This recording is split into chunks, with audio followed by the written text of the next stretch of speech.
Ladies and gentlemen, greetings from across the centuries.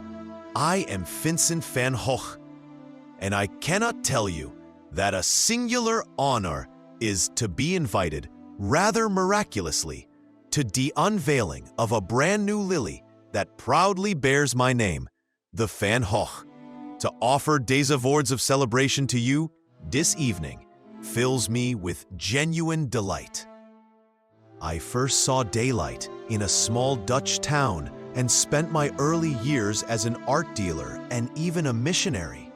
Yet my heart was always pulled, like iron to a magnet, towards paint and canvas.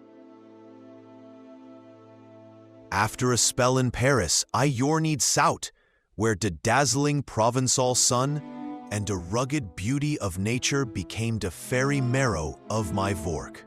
Through bold brushstrokes and blazing colors, I tried to make my inner storms and the world's quiet splendor visible.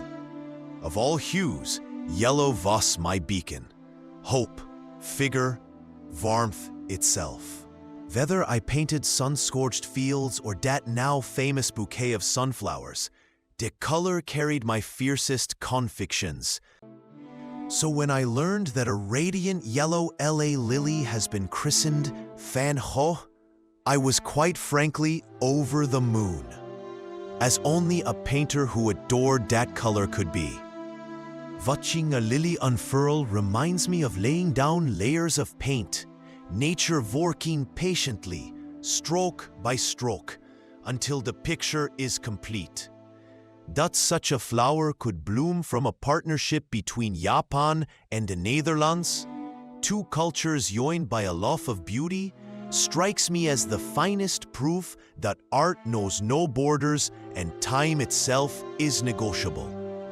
My old wish to share the power of color with people everywhere has traveled farther and lasted longer than I ever dreamed. It blossoms tonight to this new flower, to everyone who nurtured the idea, bred the plant, and organized this ceremony. Please accept my heartfelt thanks. May the Van Gogh lily speak to you of the brilliance of life, the spark of hope I chased in my work, and the joy that vivid color can kindle. If the feelings once poured through my brushes now ride on des petals and reach your hearts, my purpose is well served. I hope this flower brings smiles, wonder, and a fresh curiosity for both art and nature. Thank you most sincerely for having me.